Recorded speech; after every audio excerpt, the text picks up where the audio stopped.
محبت انسان کو وہ کام کرنے پر بھی مجبور کر دیتی ہے جو عام حالات میں ممکن نہیں ہوتا۔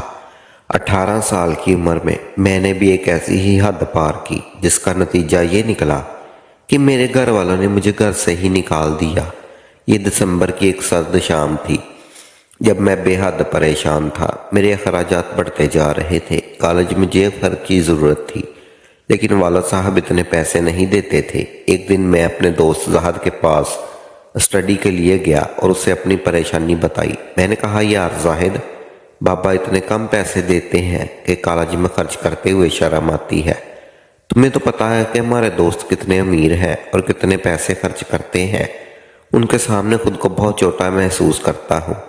جب پاپا سے کچھ کہتا ہوں تو وہ یہی کہتے ہیں کہ ان کی گنجائش نہیں، سمجھ نہیں آتا کہ کیا کروں۔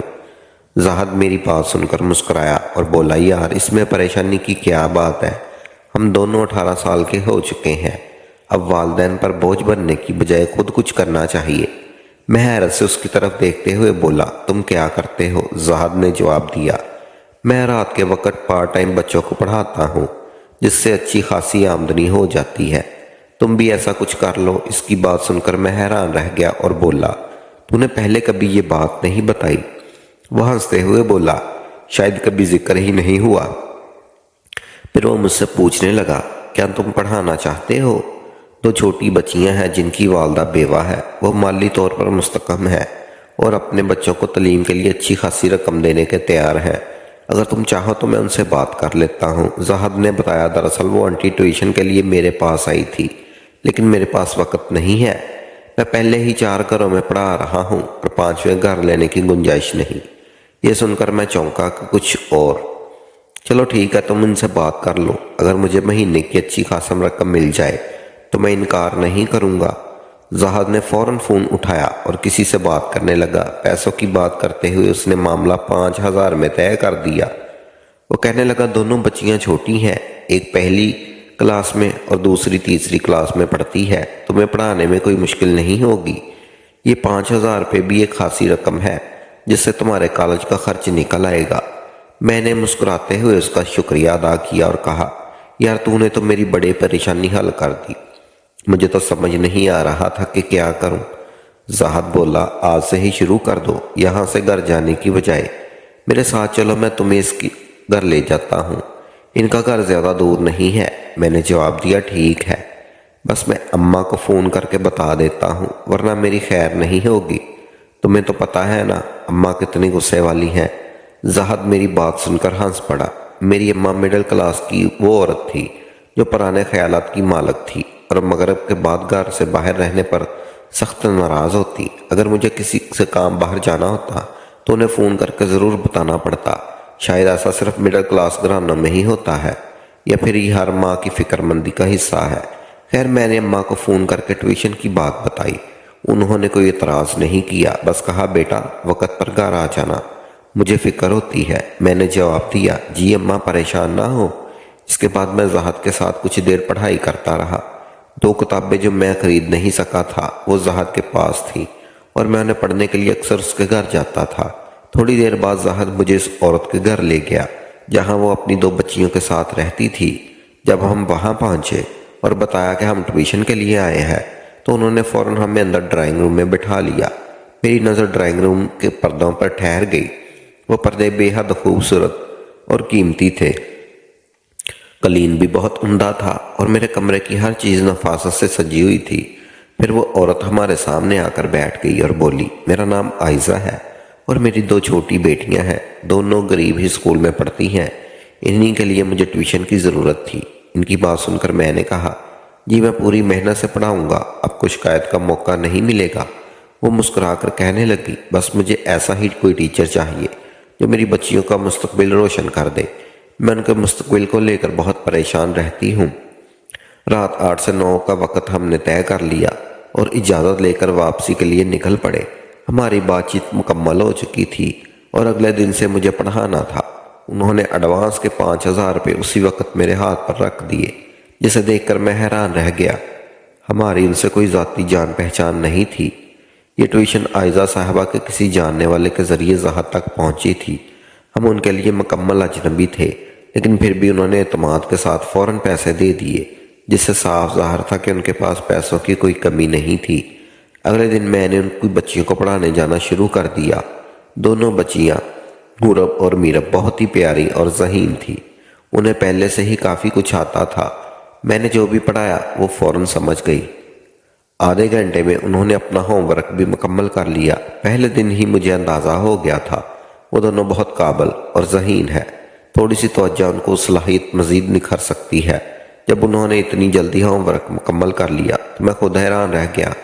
اس کے بعد میں نے انہیں اضافی پڑھائی کرتا رہا اور ساتھ ساتھ تھوڑی بات چیت بھی ہو رہی تھی۔ میری ہمت نہیں ہوئی کہ عائزہ صاحبہ یا بچیوں سے ان کے والد کے بارے میں پوچھوں، کیونکہ زاہد نے پہلے ہی بتایا تھا کہ وہ ایک بیوہ ہے۔ ایک گھنٹے بعد جب میں واپسی کے لیے اٹھنے لگا تو عائزہ صاحبہ بڑی سی ٹرے لے کر کمرے میں آئی۔ ٹرے میں کافی لوازمات تھے جو انہوں نے میرے سامنے رکھ دی اور کہا، چائے پی کر جائیے گا۔ میں تھوڑا شرمندہ ہو کر بولا، یہ سب کچھ واقعی ضرورت سے زیادہ ہے۔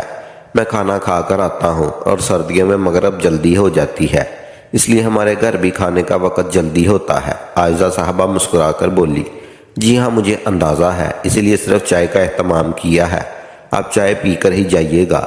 پھر وہ بچیوں کے بیگ سمیٹ کر اپنے ساتھ لے گئی۔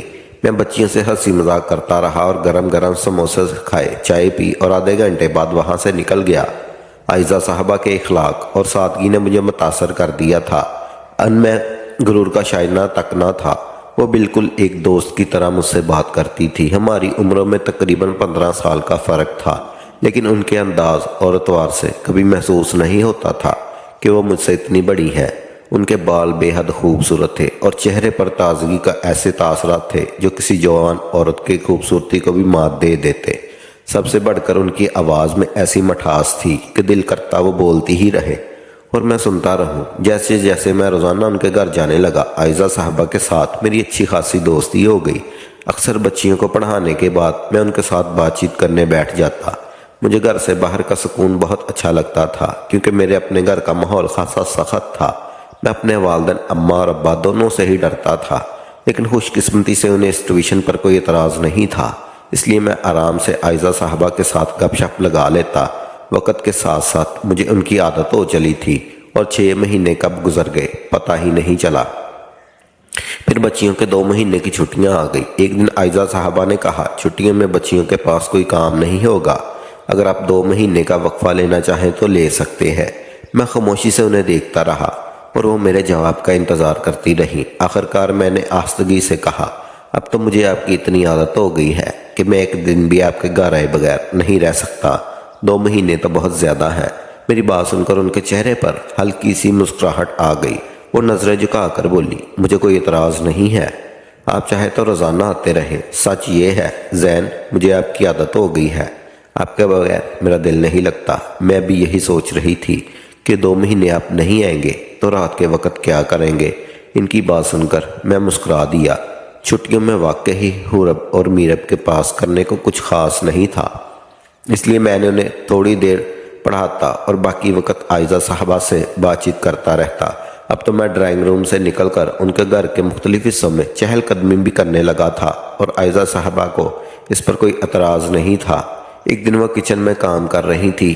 میں بچیوں کو پڑھا کر فارغ ہوا اور کچن کے دروازے پر جا کر کھڑا ہوا۔ وہ میری طرف دیکھ کر مسکرائیں اور بولی، تمہاری پسند کے شامی کباب بنا رہی ہوں، کھا کر ہی جانا۔ میں نے مسکرا کر کہا، آپ کو میری ہر پسند کا علم ہے، کبھی اپنی پسند کے بارے میں بتائیں۔ میری بات سن کر ان کے چہرے کا رنگ پھیکا پڑ گیا۔ وہ کہنے لگی، اب میری کوئی پسند یا ناپسند نہیں ہے، میرا سب کچھ بس ان دونوں بچیوں کے لیے ہے۔ میں آہستگی سے ان کے قریب گیا اور کہا، کیا آپ کا دل نہیں چاہتا کہ آپ کی زندگی میں بھی خوشیاں ہوں، کوئی ایسی ہو جو آپ سے محبت کرے؟ میرا بے ساختہ سوال سن کر وہ چونک کر میری طرف دیکھنے لگی۔ تب مجھے احساس ہوا کہ میں نے بہت ذاتی نوعیت کا سوال پوچھ لیا ہے۔ میں نے شرمندگی سے کہا، مجھے معاف کر دیجیے گا، شاید یہ سوال مجھے نہیں کرنا چاہیے تھا۔ وہ مسکرائی اور بولی، ہاں میرا دل چاہتا ہے کوئی ہو جو مجھ سے محبت کرے، مجھے توجہ دے اور میرے ساتھ اپنے دکھ سکھ بانٹے، لیکن ان دونوں بچیوں کے ہوتے ہوئے میں ایسا کوئی ہم سفر نہیں مل سکتا۔ یہ کہتے ہوئے ان کی آنکھوں میں آنسو آ گئے اور میں نے پہلی بار محسوس کیا کہ وہ اندر سے کتنی تنہا ہے۔ میں نے بے ساختہ دھیرے سے عائزہ صاحبہ کے قریب ہو کر کہا،